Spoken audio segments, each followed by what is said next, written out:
Hi friends, welcome to Shri Haribaba vlogs. అందరూ ఎలా ఉన్నారు? నేనైతే చాలా చాలా బాగున్నానండి.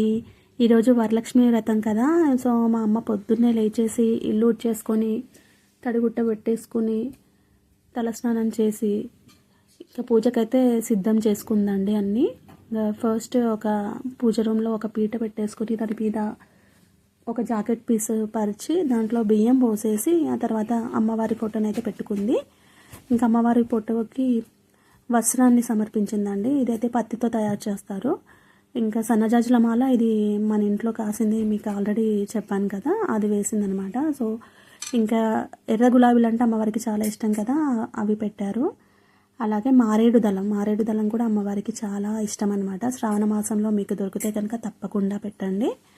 అలాగే ఇంకా పసుపుతోటి గణపతిని గౌరమ్మని తయారు చేసి ముందుగా వాటికి పూజ చేసేసి ఆ తర్వాత నైవేద్యంగా 5 రకాల పండ్లు, చింతపండు పులిహోర, ఇంకా మినపప్పు గారెలు చేసిందండి. మినపప్పు అయితే పొట్టు మినపప్పు అయితేనే అమ్మవారికి చాలా ఇష్టము. సో మీరు కూడా అలాగే ట్రై చేయండి ఫ్రెండ్స్. పులిహోర కూడా మీరు నిమ్మకాయతో కంటే చింతపండుతో చేస్తే ఇంకా మంచిదన్నమాట. మీరైతే విశేషమైన ఫలితాన్ని అయితే పొందుతారు. సో తప్పకుండా అలా చేసుకునే ప్రయత్నం అయితే చెయ్యండి. అలాగే మేము ఇక్కడ ఇంకా స్వీట్ చేసే టైం అయితే లేదు అనేసి బెల్లం ముక్క పెట్టాము. ఇంకా శనగలు కూడా అమ్మవారికి చాలా ఇష్టము. అండ్ మీరు ముత్తైదులకు వాయినాలు ఇచ్చేటట్టు అయితే కనుక ముందు రోజే శనగల్ని నానబెట్టేసుకొని వాయినంలో వీటిని కూడా తప్పకుండా ఇవ్వాలన్నమాట. సో చాలా మంచి జరుగుతుంది. మీకు ఈ వారం కనుక వీలు కాకపోతే శ్రావణ మాసంలో వచ్చే 4 లేదా 5 శుక్రవారాలు వస్తాయి కదా, ఏ రోజు చేసుకున్నా చాలా మంచిదండి.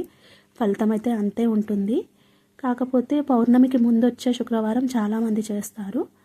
సో ఫస్ట్ శుక్రవారం కానీ, లేదు 3వ శుక్రవారం కానీ, 4వ శుక్రవారం కానీ మీరు చేసుకోవచ్చును. ఇంట్లో మీరు చేసుకోవడం అవ్వకపోతే గుడిలో వాయనం ఇచ్చినా కూడా మీకు అంతే ఫలితం ఉంటుంది. మీకు ఆ వరలక్ష్మి దేవి యొక్క కృపా కటాక్షాలు అయితే లభిస్తాయండి. మీరు ఏది చేసినా ఉన్నంతలో చెయ్యండి, భక్తితో శ్రద్ధతో చెయ్యండి. ఎలాంటి అంగు ఆర్భాటాలకైతే వెళ్ళకండి, ఉన్నంతలో చెయ్యండి.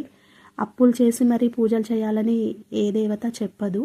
సో మీరైతే ఖచ్చితంగా భక్తితో శ్రద్ధతో నిండు మనసుతో చేసే ప్రయత్నం అయితే చేయండి ఫ్రెండ్స్.